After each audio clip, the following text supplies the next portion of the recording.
Disclaimer. Welcome to खूनी बरगद।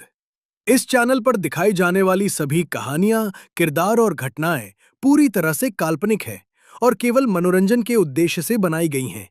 इनका वास्तविक जीवन, किसी व्यक्ति, स्थान या घटना से कोई संबंध नहीं है। हम किसी भी प्रकार के अंधविश्वास या डर फैलाने को बढ़ावा नहीं देते हैं। कृपया इन वीडियो को केवल मनोरंजन के रूप में देखें और इन्हें वास्तविकता से न जोड़ें।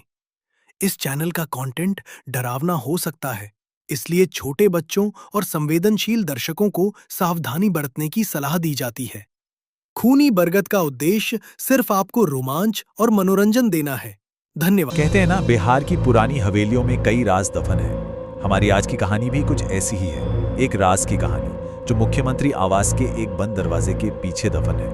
और ऐसी कहानियां सिर्फ किस्से नहीं होती, ये तो किसी जगह की यादों और हाँ, उसके डरों को जिंदा रखती है। तो चलिए कहानी की शुरुआत इसी एक लाइन से करते हैं। एक चेतावनी जो एक पीढ़ी से दूसरी पीढ़ी तक जाती रही और जिसे उस रात नजरअंदाज कर दिया गया।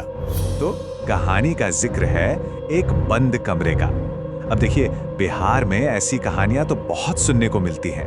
पुरानी कोठियों में छुपे रहस्य, भूत प्रेत की बातें, ये सब आम है। पर ये कहानी ये जरा अलग थी। पता है क्यों? क्योंकि ये कहानी सीधे तौर पर मुख्यमंत्री आवास से जुड़ी हुई थी। कहते हैं कि पटना में मुख्यमंत्री का जो सरकारी बंगला है ना, वहां का जो पुराना स्टाफ है वो दबी जुबान में एक कमरे की बात करता था। उसे सब पीछे वाला कमरा कहते थे और ये कमरा भाई हमेशा बंद रहता था। मतलब हमेशा। कहते हैं अंग्रेजों के जमाने से ही बंद पड़ा था। और सबसे अजीब बात, इसका कोई नंबर नहीं था। ऐसा लगता था मानो इसे जानबूझकर नक्शे से, रिकॉर्ड से, हर जगह से मिटा दिया गया हो। चलिए अब सीधे चलते हैं उस रात की तरफ जिस रात सब कुछ बदल गया। महीना था सावन का। बाहर हल्की हल्की बारिश, हवा में वो मिट्टी की भीनी भीनी खुशबू, सब कुछ एकदम शांत था। पर यह शांति ज्यादा देर टिकने वाली नहीं थी। वक्त था रात के करीब 2 बजे का। वो वक्त जब आधी दुनिया सो रही होती है और शायद कुछ अनकही चीजें जाग उठती हैं। और फिर अचानक पूरे बंगले की लाइटें फ्लिकर करने लगी, जलती बुझती। ये गड़बड़ का पहला इशारा था। फिर आई एक आवाज। गार्ड्स ने सुनी बंगले के पिछले हिस्से से किसी के चलने की आवाज। छप छप छप। बिल्कुल वैसी आवाज जैसे कोई गीले फर्श पर नंगे पैर चल रहा हो। पहले तो सबको लगा भाई कोई जानवर होगा, लेकिन तभी उसी बंद कमरे के दरवाजे पर 3 बार दस्तक हुई। ठक ठक ठक, एकदम साफ। नहीं, ये कोई इत्तेफाक तो नहीं हो सकता था। अब सबकी नजरें बस उसी एक दरवाजे पर थी, वो दरवाजा जिसे खोलने से हमेशा मना किया गया था। पर उस रात डर पर जिज्ञासा हावी हो रही थी।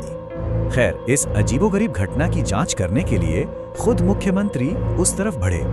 उनके साथ 2 गार्ड्स थे और एक बहुत पुराना चपरासी जो सालों से उसी बंगले में काम कर रहा था। जैसे ही वो लोग दरवाजे के करीब पहुंचे, वो बूढ़ा चपरासी कांपती आवाज में बोला, सर, इस दरवाजे को मत खोलिए, इसे कभी नहीं खोलना चाहिए। मेरे बाबा वो भी यही काम करते थे, उन्होंने सख्त मना किया था। सोचिए, ये डर एक पीढ़ी से दूसरी पीढ़ी तक चला आ रहा था। लेकिन तभी एक और अजीब बात हुई। वो दरवाजा जिसे सालों से बंद बताया जा रहा था, वो पहले से ही थोड़ा सा खुला था, बस जरा सा, मानो कोई अंदर से बुला रहा हो। और वो लोग अंदर चले गए। कमरे में घुप अंधेरा था और अब जो होने वाला था ना, वो सच और सपने के बीच की हर लकीर को मिटाने वाला था। टॉर्च जलाई गई। उसकी रोशनी में दिखा कि दीवारों पर सीलन है, पेंट जगह जगह से उखड़ा हुआ है। लेकिन एक दीवार पर कोयले से कुछ लिखा था और वो लिखा था, यहां समय रुकता नहीं, उल्टा चलता है। क्या मतलब हो सकता था इसका? इससे पहले कि कोई कुछ समझ पाता, धड़ाम, कमरे का भारी दरवाजा अपने आप बंद हो गया, जोर से। अब वो अंदर कैद थे।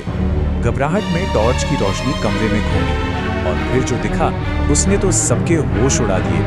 दीवार पर पुराने अखबार चिपके हुए थे, लेकिन उन अखबारों की हेडलाइंस वो खबरें थीं जो अभी तक घटी ही नहीं थीं। एक सुर्खी पर नजर पड़ी, मुख्यमंत्री का अचानक इस्तीफा, और उस पर तारीख आने वाले महीने की थी। मतलब ये कमरा सिर्फ एक कमरा नहीं था, ये तो भविष्य दिखा रहा था और अब उस कमरे में जो भी चीज थी वो अपना आखिरी खेल खेलने वाली थी। और तभी टॉर्च बुझ गई। फुस। कमरे में ऐसा अंधेरा छाया कि हाथ को हाथ न दिखे, सिर्फ सांसों की आवाजें थीं और शायद कुछ और भी। फिर बिल्कुल कान के पास एक फुसफुसाहट सुनाई दी। आप यहां पहले भी आ चुके हैं, आपको याद नहीं? किसकी थी ये आवाज और इसका क्या मतलब था? कुछ पल बाद जब टॉर्च दोबारा चली तो कमरे में मुख्यमंत्री अकेले थे। गार्ड्स और चपरासी वो सब तो बाहर थे, दरवाजा पीट रहे थे। और सबसे चौंकाने वाली बात, उनका कहना था कि मुख्यमंत्री साहब तो कमरे के अंदर गए ही नहीं। उस रात असल में हुआ क्या, इसे कोई नहीं समझा सका। ये एक ऐसी पहेली बन गया जिसकी गूंज आज भी वहां महसूस की जाती है। अगली सुबह उस कमरे को हमेशा हमेशा के लिए सील कर दिया गया। और हाँ, सरकारी रिकॉर्ड में उस कमरे का कोई नामो निशान नहीं है, जैसे वो कमरा कभी था ही नहीं।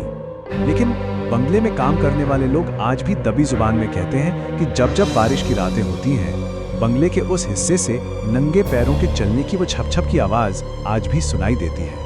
तो सवाल ये उठता है कि ये सिर्फ एक लोकल किस्सा है या कुछ और? कुछ जगहें, कुछ कहानियां आखिर क्यों कभी खत्म नहीं होती? क्यों वो वक्त के साथ मिटती नहीं, बल्कि एक गूंज बनकर हमेशा के लिए हमारे जहन में रह जाती है?